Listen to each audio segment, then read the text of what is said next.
तो hello students welcome back to Om Prakash Education स्वागत करुच्ची पिला माने। तो पिला माने वेलकम बैक टू। तो देखो पिला माने आज हमें कौन डिस्कशन करिबा संस्कृत बही सप्तम श्रेणी रो जो नुवा संस्कृत बही से संस्कृत कलिकार पंचम पाठ आज हमें डिस्कशन करिबा। पिला माने प्रथम पाठ द्वितीय पाठ तृतीय पाठ चतुर्थ पाठ डिस्कशन सरिछि। तमे जदि पिला माने देखि नाओ ताहले चैनल प्लेलिस्ट को जाके देखि पारियो नहले वीडियो रो डिस्क्रिप्शन में मु प्लेलिस्ट दे देबी। तमे जाके आराम से प्रथम द्वितीय तृतीय चतुर्थ पाठ कवर अप कर देकी तार अभ्यास कर देकी पंचम पाठ पिला माने आज हमें डिस्कशन करिबा एवं एहार प्रश्न उत्तर एहार अभ्यास टी कोन देछि सुजा अभ्यास टी एहार अभ्यास मध्ये आज हम डिस्कशन करिबा। तेणु करी पिला माने वीडियो को आरंभ करिया पूर्व कहि रखुची चैनल को शेष जो वीडियो टी को शेष पर्यंत देखंतु एवं अधारु कहि स्किप करके जिबे नाही एवं पिला माने जो माने चैनल को नुवा आछे टिके चैनल को सब्सक्राइब कर दो सब नुवा बहिर नूतन वीडियो एथे अपलोड हबो। तो पिला माने चलंतु देरी न करी डिस्कशन करिबा। पिला माने आज हम डिस्कशन करिया ई कारण तो नपुंसक लिंग माने ई कारण तो क्लीब लिंग। पिला माने लिंग होची तीन प्रकार रो। पिला माने तमे प्रथम द्वितीय तृतीय चतुर्थ वीडियो देखिले संपूर्ण भाबरे क्लियर हो जिवो। आगो चारटा आगो वीडियो देखियो तापर पंचम नहले आगो पंचम पाठ देखि दियो तापर प्रथम द्वितीय तृतीय चतुर्थ देखियो। ई कारण तो नपुंसक लिंग। पिला माने लिंग होची तीन प्रकार रो। संस्कृत रे गोटे होची पुल्लिंग माने पुरुष स्त्रीलिंग माने स्त्री नपुंसक लिंग माने क्लीब लिंग। पिला माने चलंतु क्लीब लिंग रे कोन शब्द अछि आज हम डिस्कशन करिबा। ई कारण तो नपुंसक लिंग लिखा है। फास्ट देखा लिखा है बारी। बारी रो अर्थ कोन पिला माने जल बा बारी रो अर्थ कोन जल। जल बा हमर कोन हे जो पानी मध्य बारी रो अर्थ हे जो। तापर पिला माने कोन दे छै अस्थि। अस्थि माने पिला माने कोन हमर अस्थि माने अस्थि बा हमर कोन ओडिया रे कहउछे हाड़। ओडिया ताऊ कोन कहउछे हाड़ कहउछे। तापर कोन दे छै डिस्कशन करिबा। तापर देखो दिया है छै हमर दधी। पिला माने दधी रो अर्थ कोन दधी रो अर्थ हमर दही। दधी रो अर्थ दही। तापर देछि कोन तापर अर्थ शक्ति दिया है। शक्ति अर्थ पिला माने कोन ए गुटे तमरो कोन तम जंघ। शक्ति रो अर्थ पिला माने जंघ। पिला माने तमे जदि न बुझी पारिया देखो बही रे सुंदर भाबरे शब्दार्थ मध्ये दिया जाइछि। तापर पिला माने कोन अछि देखि दवा।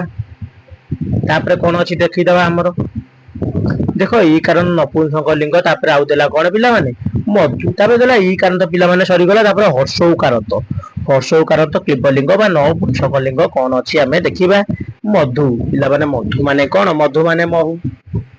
तापर पिला माने कोन अछि श्मश्रु।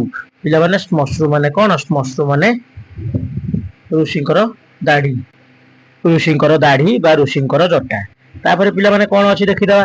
तापर पिला माने अछि दारू। पिला माने दारू माने कोन दारू माने काठ। आ गोटे दारू माने मद किंतु दारू माने कोन काठ। प्रभु जगन्नाथ होउछन्ति कोन हमर दारू ब्रह्म। तापर होउछि कोन तापर देछि अश्रु। पिला माने अश्रु अर्थ कोन कांदीबा बा आखिरु लुह लोतक गडाइबा।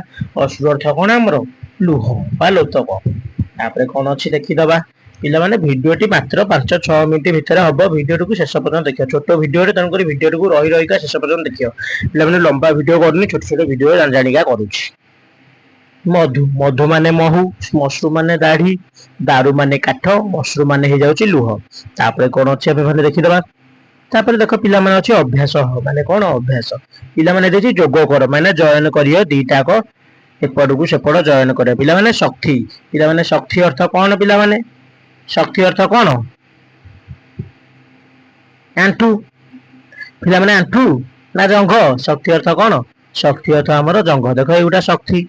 तापर पिला माने श्मश्रु। श्मश्रु माने कोन पिला माने श्मश्रु माने दाढ़ी ऋषिकर। तापर देखो दिया है अस्थि। अस्थि माने कोन पिला माने अस्थि माने हे जो ऋषिकर हमर हाड़। तापर ए जो अस्थि माने ऋषिकर हाड़ न खाली हाड़। तापर दारू। पिला माने दारू माने हमर कोन काठ। तापर देछि शक्ति। तापर कोन देछि पिला माने शक्ति। हम आदे जे तापर मधु माने एटा महू और महू फेना देखो एउटा हे जो पिला माने करेक्ट आंसर। तो बुझी पाले ना बुझी पाले त माने एते सीरियल अनुसार गार मार दबो न जदी जण न जानि परछो। देखो विभिन्न कलरफुल गार टान दउची। देखो दारू माने मार देली काठ गोटे अलगा कलर रे। तापर मार दउची तमे जानिया पय मधु। मधु माने महू गोटे अलगा कलर रे लास्ट को नै गली। तापर पिला माने शक्ति ता गोटे अलगा कलर क दउची। शक्ति माने ए जो जंघ गोटे अलगा प्रकार कर देली। तापर श्मश्रु। श्मश्रु माने ऋषिकर दाढ़ी ताकू गोटे अलगा कलर क दउची। तापर अस्थि माने अस्थि गोटे अलगा कलर ए जो अलगा कलर क दवा अस्थि। तापर जोटा बळिला हमर मधु। मधु तो पिला माने अलगा कलर कर देछि। पिला माने देखो सुंदर भाबरे मु डिजाइन कर देछि। तमे आराम से सुंदर भाबरे बुझी पारियो। तो चलो पिला माने 2 नंबर कोन अछि देखि दबा। एटा 1 नंबर थिला जोगो जोजयतु। ତାପରେ ପିଲାମାନେ 2 ନମ୍ବର କଣ ଦେଇଛି ପରିଚୟମ୍ ଦଦାତୁ ମାନେ ପରିଚୟ ପ୍ରଦାନ କର ମାନେ କିଏ କଣ ଆମେ ଦେଖିବା। ଦେଖ ଦିଆ ହେଇଛି ପିଲାମାନେ ଏଇଟା ପିଲାମାନେ କଣ ହେଇଯିବ ଦଧି। ତ ମାନେ ପିଲାମାନେ ଓଡିଆରେ ଲେଖିବ ଦେବନାଗରୀ ଭାଷା ଦଧି। ତାପରେ ପିଲାମାନେ ଏଇଟା କଣ ଆଖି କାନ୍ଦୁଛି ଏଇଟା କଣ ହେଇଯିବ ଅଶ୍ରୁ ଅଶ୍ରୁ।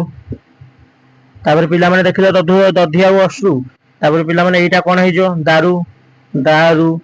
ତାପରେ ପିଲାମାନେ ଏଇଟା କଣ ହେଇଯିବ ଅସ୍ଥି। ତାପରେ ପିଲାମାନେ ବୁଝିପାଇଲେ ନା ବୁଝିପାଇଲନି। ତାପରେ ପିଲାମାନେ ନେକ୍ସଟ କଣ ଅଛି ଦେଖିଦବା। ପିଲାମାନେ ଶୂନ୍ୟ ସ୍ଥାନ ପୂରୟତୁ ମାନେ ଶୂନ୍ୟ ସ୍ଥାନ ପୂରଣ କରନ୍ତୁ। ଡ୍ୟାସ ଧି ପିଲାମାନେ ଏଇଟା କଣ ହେଇଯିବ ଦଧି ଦଧି। ଏକ ନମ୍ବର କଟା କଣ ହେଇଯିବ ଦଧି। ତାପରେ ଖ ଟା କଣ ଦେଇଛି ସ ଡ୍ୟାସ ପିଲାମାନେ ସ ଡ୍ୟାସ ହେଇଯିବ ଶକ୍ତି। ପିଲାମାନେ ଦେଖ ଏଇଟା କେମିତି ଲେଖିବ ସ ଲେଖିବ କ ତଳେ ହଳନ୍ତ ତାପରେ ଥରେ ଦୀର୍ଘ ଏ ଯୋଉ ହସେଇ ଶକ୍ତି। ତାପରେ ପିଲାମାନେ ଅଡ୍ୟାସ ପିଲାମାନେ ହେଇଯିବ କଣ ଅସ୍ଥି ଅସ୍ଥି। ତାପରେ ପିଲାମାନେ ଦେଇଛି ଡ୍ୟାସ ରି ପିଲାମାନେ କଣ ହେଇଯିବ ଏଇଟା ହେଇଯିବ ବାରି ବାରି ବାରି ମାନେ ଜଳ ବା ପାଣି। ତାପରେ ପିଲାମାନେ ଦିଆହେଇଛି କଣ ଡ୍ୟାସ ରୁ ପିଲାମାନେ ଏଇଟା କଣ ହେଇଯିବ କୁହ ଦାରୁ। ତାପରେ ଦିଆଯାଇଛି ସ୍ମ ଡ୍ୟାସ ପିଲାମାନେ ସ୍ମ ଡ୍ୟାସ ସ୍ମ ଶ୍ରୁ ଶ୍ମଶ୍ରୁ ମାନେ କଣ ଆମର ପିଲାମାନେ ଦାଢି ବା ଜଟା। ପିଲାମାନେ ଆଶା କରୁଛି ଭିଡିଓଟିକୁ ଭଲ ଭାବରେ ବୁଝିପାରୁଥିବ ଅଭ୍ୟାସ ଟି ମଧ୍ୟ କରିପାରିଥବ। ପିଲାମାନେ ଚାଲନ୍ତୁ ଦେଖାହବା ଆଉ ଗୋଟେ ଭିଡିଓରେ ପିଲାମାନେ ନେକ୍ସଟ ଆମେ ଡିସକସନ କରିବା ଷଷ୍ଠ ପାଠ। ତମେ ମାନେ ପିଲାମାନେ ପଞ୍ଚମ ପାଠଟିକୁ ଦେଖି ସାରିକି ପ୍ରଥମ ଦ୍ଵିତୀୟ ତୃତୀୟ ପାଠର ଅଭ୍ୟାସ ସମ୍ପୂର୍ଣ୍ଣ ଭାବରେ ଖାତାରେ ନୋଟ ଟି କରିଦବ ମୁଁ ସମ୍ପୂର୍ଣ୍ଣ ଭାବରେ ବୁଝେଇ ସାରିଛି। ପିଲାମାନେ ବୁଝିପାଇଲେ ନା ବୁଝିପାଇଲନି। ସମ୍ପୂର୍ଣ୍ଣ ଭାବରେ ୟୁଟ୍ୟୁବରେ ମାନେ ସବୁଠୁ କ୍ଲିୟର ପିଲାମାନଙ୍କୁ ବୁଝଉଛି ଆଉ 2-3 ଜଣ ସାଂସ୍କୃତିକ ବୁଝଉଛନ୍ତି ସେ ଏତେ କ୍ଲିୟର ପିଲାମାନେ ବୁଝଉନାହାନ୍ତି କିନ୍ତୁ ତମେ ମାନେ ଦେଖିବ ଯଦି ଭିଡିଓ ତମେ ମାନେ ଜାଣିପାରିବ ସବୁ ସମ୍ପୂର୍ଣ୍ଣ ଭାବରେ ବୁଝା ଯାଇଛି। ତ ପିଲାମାନେ ଭିଡିଓଟିକୁ ଶେଷ ପର୍ଯ୍ୟନ୍ତ ଦେଖିଥିବାରୁ ଅଶେଷ ଅଶେଷ ଧନ୍ୟବାଦ। ଦେଖାହବା ଆଉ ଗୋଟେ ଭିଡିଓରେ ରହିଲି ଜୟ ଜଗନ୍ନାଥ। ପିଲାମାନେ ତମେ ମାନେ ଯଦି ଭିଡିଓଟିକୁ ଶେଷ ପର୍ଯ୍ୟନ୍ତ ଦେଖିଛ ତାହେଲେ ଜୟ ଜଗନ୍ନାଥ କମେଣ୍ଟ କର। କମେଣ୍ଟ ମାଧ୍ୟମରେ କମେଣ୍ଟ ବକ୍ସରେ ଜୟ ଜଗନ୍ନାଥ ନିଶ୍ଚିତ ରୂପରେ କମେଣ୍ଟ କର ଜୟ ସୀତାରାମ ନହେଲେ କମେଣ୍ଟ କର। ଆଉ ତମର ନେକ୍ସଟ କୋଉ ଭିଡିଓର ଆମେ ଆଣିବା କୋଉ ଭିଡିଓର କୋଶ୍ଚିନ୍ ଆନ୍ସର ବା କୋଉ ଗଣିତ କି ଇଂଲିଶ କୋଉଟା ନ ବୁଝିପାରୁଛ ମତେ କମେଣ୍ଟ ନିଶ୍ଚିତ ରୂପରେ କରିବ। ଆଉ ଯଦି ଅଲଗା ଶ୍ରେଣୀର ପିଲାମାନେ ଦେଖୁଥବ ତାହେଲେ କହିବ କୋଉ କ୍ଲାସର ଭିଡିଓ ଆଣିବା। ଥ୍ୟାଙ୍କ ୟୁ ଧନ୍ୟବାଦ।